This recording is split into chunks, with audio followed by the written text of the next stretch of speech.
지난 세션에 우리는 기계학습의 기본 원리를 배웠습니다.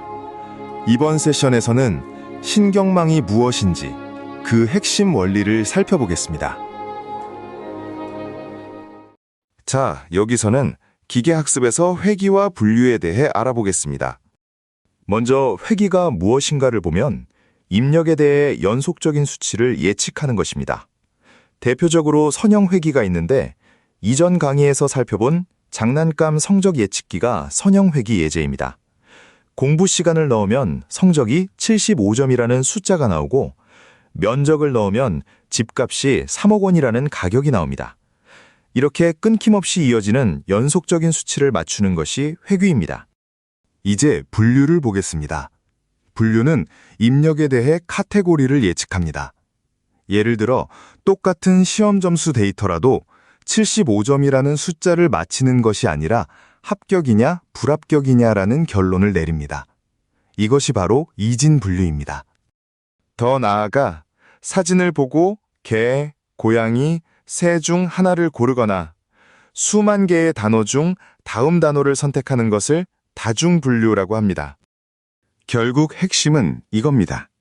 같은 데이터를 가지고 있더라도 우리가 궁금한 것이 정확한 수치라면 회귀이고 어떤 범주, 즉 카테고리를 예측하는 것이라면 분류에 속합니다. 자, 이번에는 분류 문제에 선형 회귀를 적용할 때 어떤 한계가 발생하는지 살펴보겠습니다. 화면 왼쪽을 보시죠. 우리가 기계학습 원리 강의에서 배운 수식 y는 w 곱하기 x 더하기 b를 그대로 분류 데이터에 적용해 보았습니다. 시험 점수가 가로축이고 합격이면 1, 불합격이면 0으로 표시되는 데이터에 직선을 피팅한 모습입니다. 그런데 이 그림에서 몇 가지 문제가 한눈에 드러납니다. 오른쪽 박스를 보시죠. 첫 번째 한계는 출력값이 0과 1을 벗어난다는 점입니다. 분류 문제에서 정답은 합격이면 1, 불합격이면 0인데 선형 회귀의 출력은 마이너스 무한대에서 플러스 무한대까지 어떤 값이든 가질 수 있습니다. 시험 점수가 매우 낮으면 y가 음수가 되고 매우 높으면 1을 넘어버립니다. 확률로 해석할 수 없는 값이 나오는 것이죠. 두 번째 한계는 합격 기준점 설정이 모호하다는 점입니다. 출력값이 무한히 발산하는데 어느 지점을 기준으로 합격과 불합격을 가를 것인지 정하기가 매우 어렵습니다. 50점에서 자를지 60점에서 자를지 일관된 근거를 정하기가 어렵습니다. 세 번째 한계는 데이터 한 개만 추가되어도 직선의 기울기와 절편이 크게 흔들린다는 점입니다. 이렇게 되면 합격, 불합격을 가르는 기준점도 따라서 크게 바뀌게 됩니다. 모델이 안정적이지 못하다는 뜻입니다. 결론적으로 분류 문제에는 선형 회귀가 부적합합니다. 우리는 출력값을 0과 1 사이의 확률로 자연스럽게 바꿔주는 새로운 도구가 필요합니다. 다음 슬라이드에서 그 도구인 시그모이드 함수를 만나보겠습니다. 자, 앞 슬라이드에서 분류 문제의 선형 회귀가 부적합한 이유를 보았습니다. 출력값이 0과 1을 벗어나고 합격 기준점도 모호했습니다. 이제 이 문제를 해결할 핵심 도구, 시그모이드 함수를 만나보겠습니다. 화면 왼쪽 시그모이드 박스를 보시죠. 시그모이드 함수, 시그마는 어떤 입력값이든 0과 1 사이의 값으로 부드럽게 압축해주는 마법의 함수입니다. 그래프에서 보시는 것처럼 매끄러운 S자 형태의 곡선을 그립니다. 입력 Z가 매우 작으면 출력이 0에 가까워지고 Z가 매우 크면 1에 가까워집니다.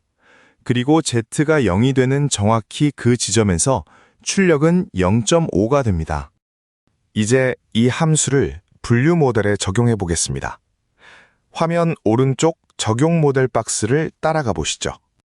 첫 번째 단계는 선형 결합입니다. 이해를 돕기 위해 우리는 두 개의 입력값 X1과 X2가 있다고 가정합시다. 각각의 가중치 W1과 W2를 곱하고 바이어스 B를 더해서 Z라는 점수를 만듭니다. 이 Z값은 선형 회기처럼 마이너스 무한대에서 플러스 무한대까지 어떤 값이든 가질 수 있습니다. 두 번째 단계는 시그모이드를 통과시키는 것입니다.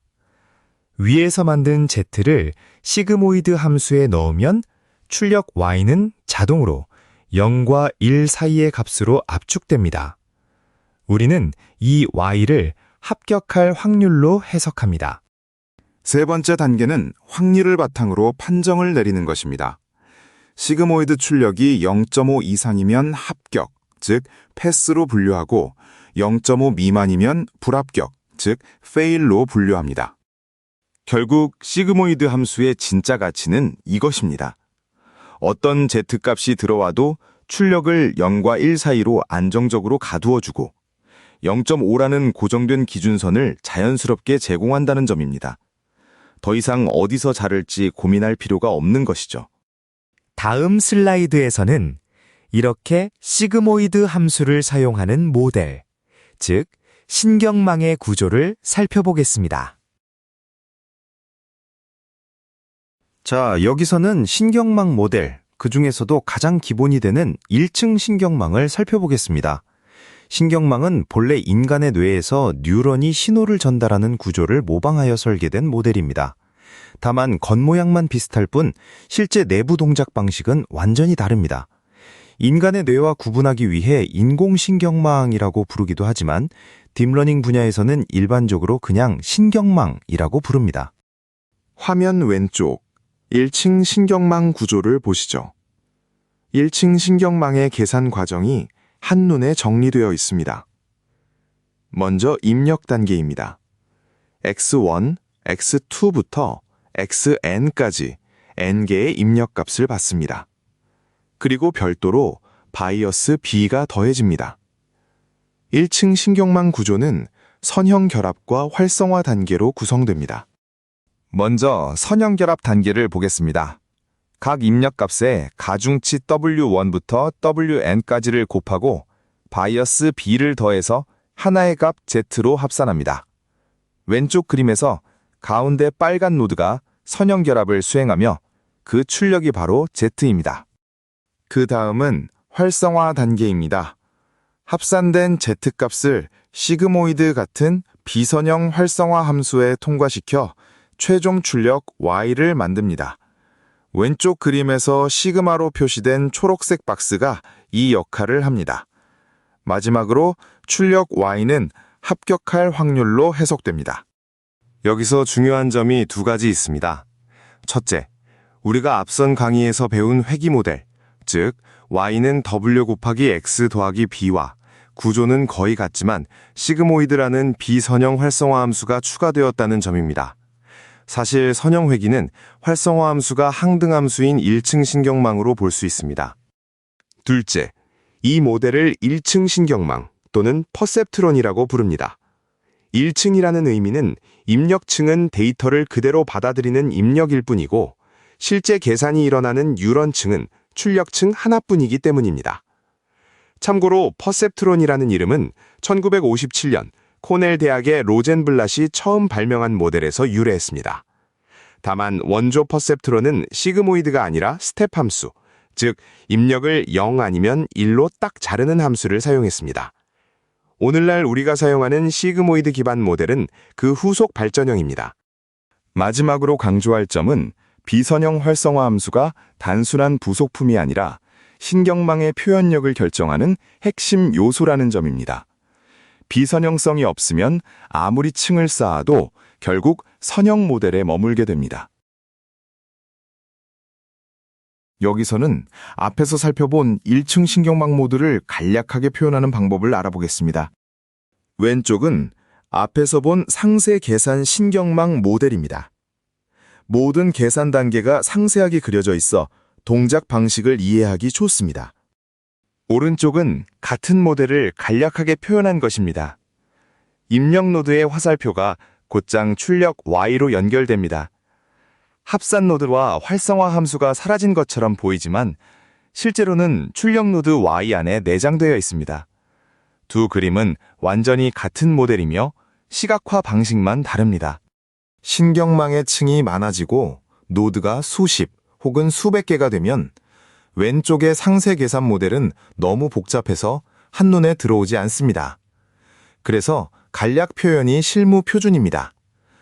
앞으로 신경망 그림을 보실 때 화살표와 노드만 있어도 그 안에 Z 계산과 활성화 함수가 모두 들어있다는 것을 기억하세요. 자, 여기서는 손실 함수인 이진 교차 엔트로피, 영어로 BCE를 살펴보겠습니다. 손실 함수는 모델의 예측과 정답 간의 차이를 계산하여 하나의 숫자로 보여줍니다. 이 숫자가 작을수록 모델이 잘 맞히고 있다는 뜻이고 클수록 틀리고 있다는 뜻입니다. 화면 왼쪽 박스에 BCE 공식이 있습니다. L은 마이너스 t 곱하기 로그 y 더하기 1 빼기 t 곱하기 로그 1 빼기 y. 처음 보면 복잡해 보이지만 그 안에서 일어나는 일은 매우 단순합니다. 표를 따라가 보겠습니다. 첫 번째 행은 정답이 1인데 모델 예측 y가 0.991 때입니다. 정답을 거의 정확하게 예측한 경우죠. 이때 로그 0.99는 거의 0에 가까운 값이라 손실 L도 0에 가깝습니다.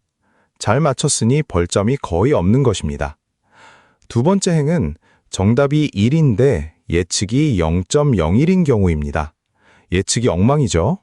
로그 0.01은 음의 큰 값이라 손실은 약 4.6으로 매우 커집니다. 세 번째, 네 번째 행도 같은 원리로 정답이 0인 경우에 잘 맞히면 손실이 작고 틀리면 손실이 큽니다.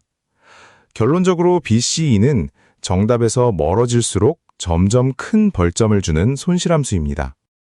화면 오른쪽 박스를 보시면 더 흥미로운 사실이 정리되어 있습니다. 시그모이드 활성화 함수와 BCE 손실이 짝이 되어 사용되면 역전파 시 출력단 오차가 단순히 y 빼기 t로 정리됩니다. 이 결과는 미적분의 연쇄법칙으로 유도된 것이지만 여러분이 외울 필요는 없습니다. 그냥 이 두 함수가 짝이 되면 학습이 매우 단순해진다는 사실만 기억하시면 됩니다. 이 단순함 덕분에 우리는 지난 강의에서 배운 경사하강법 공식을 분류 문제에서도 그대로 사용할 수 있게 됩니다. 결국 핵심은 두 가지입니다. BCE는 정답에서 멀수록 큰 벌점을 주고 시그모이드와 짝을 이루면 출력단 오차가 y 빼기 t로 깔끔하게 단순화된다는 점입니다. 자, 이어서 신경망 모델이 학습되는 흐름을 살펴보겠습니다.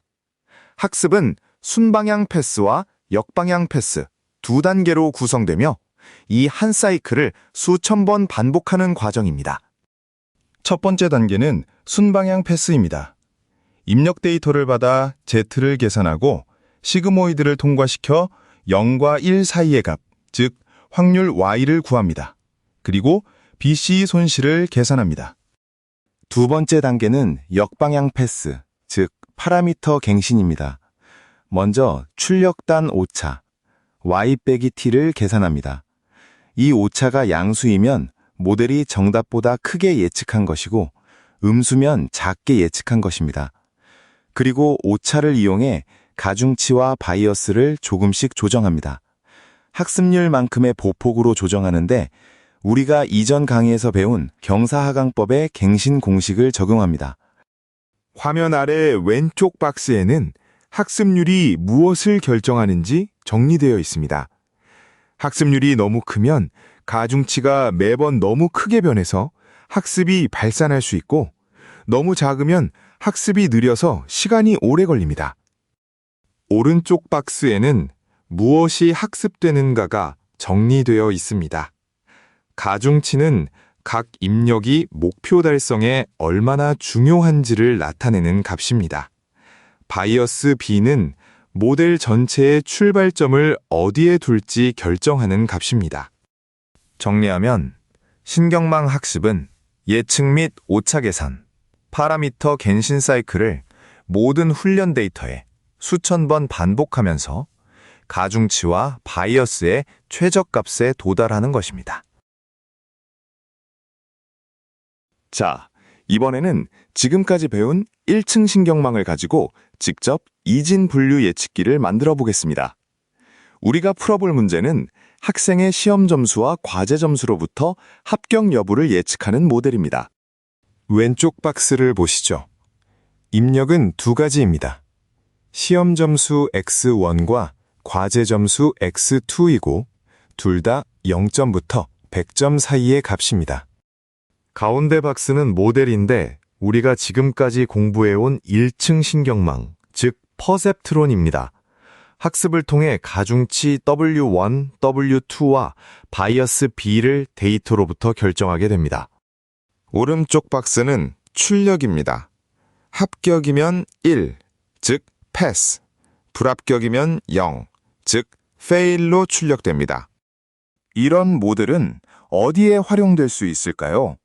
화면 왼쪽 아래 박스를 보시죠. 대학 교양 과목 이수 여부를 예측하거나 자격시험에서 필기와 실기 점수로 최종 합격을 판정하는 데 사용할 수 있습니다. 오른쪽 아래 학습 방식 박스를 보시죠.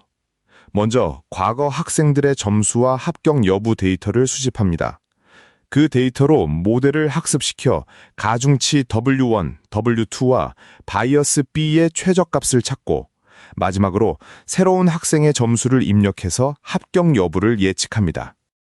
결국 핵심은 이겁니다. 사람이 어떤 점수가 합격 기준인지 직접 알려주는 것이 아니라 AI가 데이터로부터 두 점수와 합격 여부 사이의 관계를 스스로 발견한다는 점입니다. 이것이 바로 AI 머신러닝의 본질입니다. 자, 여기서는 실제로 학습에 사용할 학생 데이터를 소개합니다. 총 10명의 학생 데이터를 7:3 비율로 훈련 데이터와 테스트 데이터로 나누었습니다. 화면 왼쪽 하늘색 박스가 훈련 데이터로 7명, 즉 전체의 70%가 여기에 들어갑니다. 표를 보시면 각 학생의 시험 점수, 과제 점수, 그리고 패스, 페일 여부가 정리되어 있습니다. 두 점수의 합이 대략 120점 이하면 페일, 150점 이상이면 패스로 나타납니다. 여기서 중요한 패턴이 보입니다. 시험만 잘 봐서도 과제만 잘해서도 안 됩니다. 두 점수가 균형 있게 좋아야 패스합니다. 우리 모델이 이 패턴을 데이터로부터 스스로 발견하게 됩니다. 오른쪽 노란색 박스가 테스트 데이터로 3명, 즉 전체의 30%가 여기에 들어갑니다. 테스트 데이터는 훈련 과정에서는 사용하지 않습니다. 모델이 한 번도 본 적 없는 새 데이터에서도 잘 맞추는지를 검증하는 용도이며 이를 일반화 성능 평가라고 부릅니다. 결국 핵심은 이겁니다. 훈련 데이터로 모델을 학습시키고 테스트 데이터로 일반화 성능을 검증한다. 이것이 머신러닝의 표준 방식입니다. 자, 여기서는 프로그램 코드를 직접 손으로 작성하는 대신 AI에게 시켜 작성하는 방법을 살펴보겠습니다. 화면 왼쪽 하늘색 박스에 챗 GPT나 클로드 같은 AI에게 보낼 프롬프트가 있습니다. 시험 점수와 과제 점수로 패스 페이를 예측하는 이진 분류 실습 코드를 작성해 달라고 요청합니다. 환경은 파이썬, 넘파이, 콜앱이고 모델은 퍼셉트론의 BCE 손실, SGD 경사 하강법, 정확도와 결정 경계 시각화까지 포함해 달라고 합니다. 이렇게 사양이 분명하면 AI는 정확히 우리가 원하는 코드를 만들어줍니다. 화면 오른쪽 노란색 박스가 AI가 생성한 학습 코드의 핵심 부분입니다. For epoch in range 3000은 전체 학습을 3000번 반복한다는 뜻입니다. 순방향 패스에서는 Z는 W1 곱하기 X1 더하기 W2 곱하기 X2 더하기 B로 선형 결합을 계상하고 시그모이드를 통과시켜 예측 Y를 얻습니다. 역방향 패스에서는 먼저 오차, 즉 에러를 y 빼기 t로 정의합니다. 그리고 이 오차를 사용해 가중치 W1, W2와 바이어스 B를 학습률만큼 갱신합니다. 이 학습 루프를 3000번 반복하면 가중치와 바이어스가 최저값으로 수렴합니다. 여기서 가장 중요한 점은 이전 장난감 성적 예측기에서 배운 경사하강법 공식이 분류 문제에서도 그대로 적용된다는 사실입니다. AI가 작성한 코드를 보시면 출력단 오차, y 빼기 t가 입력과 곱해져 파라미터를 갱신하는 동일한 구조를 확인할 수 있습니다. 자, 앞에 이진 분류 코드를 실행한 학습 결과입니다. 위쪽 박스를 보시죠. 입력 데이터는 0과 1 사이로 정규화했고 SGD 경사하강법, 학습률 0.5, 에포크 3000번을 적용했습니다.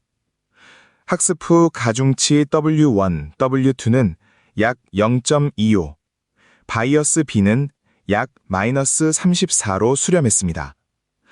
최종적으로 학습된 모델은 y는 시그모이드 0.25 곱하기 x1 더하기 0.25 곱하기 x2 빼기 34입니다. 왼쪽 노란 박스는 BCE 손실 곡선입니다. 약 0.02까지 부드럽게 수렴했습니다. 오른쪽 초록 박스는 정확도 곡선입니다. 정확도란 전체 데이터 중 모델이 올바르게 분류한 비율을 뜻합니다. 학습 초기에 빠르게 100%에 도달해 안정적으로 유지됩니다. 정리하면 모델은 우리가 합격 기준을 직접 알려주지 않았는데도 시험과 과제의 균형 패턴을 데이터로부터 스스로 발견했습니다. 다만 훈련 정확도 100%는 데이터를 외운 것일 수 있으므로 진짜 성능은 테스트 데이터로 검증해야 합니다. 자, 여기서는 학습된 모델이 패스와 페일을 가르는 결정 경계가 어떻게 만들어지는지 살펴보겠습니다.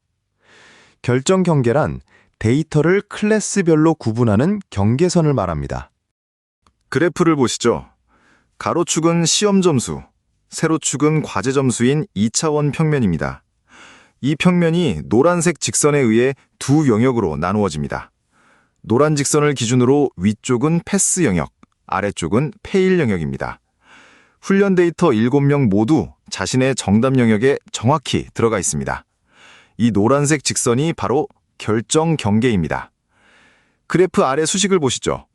학습된 모델의 Z방정식에서 Z를 0으로 한 수식입니다. Z를 0으로 한 수식을 정리하면 x1 더하기 x2 이퀄 136이 됩니다. 이것이 모델이 학습으로 발견한 합격 기준선입니다. 두 점수의 합이 136점 이상이면 패스, 미만이면 페일이라는 매우 단순하고 직관적인 규칙을 AI가 찾아낸 것입니다. 결국 핵심은 이겁니다. 결정 경계는 우리가 직접 정한 것이 아니라 학습된 가중치 W와 바이어스 B로부터 자동으로 도출되는 직선이며 이 직선이 패스와 페일 영역을 구분합니다. 자, 이어서 단일 샘플 추론으로 학습된 모델이 실제로 한 명을 어떻게 분류하는지 손으로 직접 계산해 보겠습니다. 테스트 데이터 중 시험 60점, 과제 65점, 정답이 페일인 학생을 가져왔습니다. 왼쪽 박스를 보시죠. 단계별 계산이 정리되어 있습니다. 첫 번째 단계, 선형 결합, Z를 계산합니다. 0.25 곱하기 60은 15, 0.25 곱하기 65는 16.25, 둘을 더하면 31.25, 여기에 바이어스 34를 빼면 Z는 마이너스 2.75가 됩니다. 두 번째 단계, 이 Z를 시그모이드에 통과시킵니다. 시그모이드 마이너스 2.75는 약 0.06으로 합격할 확률이 6%에 불과하다는 뜻입니다. 세 번째 단계, 0.5 기준과 비교합니다. 0.06은 0.5보다 훨씬 작으므로 모델은 페일로 분류합니다. 오른쪽 그래프를 보시죠. 커다란 별표가 이 학생의 위치인데 결정 경계의 왼쪽 아래 페일 영역에 정확히 들어가 있습니다. 이 학생의 정답이 페일이었으므로 모델은 정확하게 분류한 것입니다. 결국 핵심은 이겁니다. 우리는 모델에 어떤 명시적인 합격 규칙도 넣어주지 않았습니다. 단지 7명의 훈련 데이터만 보여주었는데 모델은 패턴을 스스로 발견하고 한 번도 본 적 없는 새 학생까지 정확히 판정했습니다. 자, 오늘 강의 내용 전체를 정리해 봅니다. 시그모이드와 로그 손실 함수를 소개하고 신경망을 이용한 이진 분류와 결정 경계의 개념을 간단한 예제와 함께 살펴보았습니다. 이진 분류는 로지스틱 획이라고도 합니다. 정리하면 시그모이드와 로그 손실을 사용한 이진 분류는 역전파에서 출력단 오차가 y-t가 되어 선형극이와 동일한 경사하강법으로 학습할 수 있다는 것입니다. AI 스퀘어 랩이었습니다. 구독과 좋아요 부탁드립니다.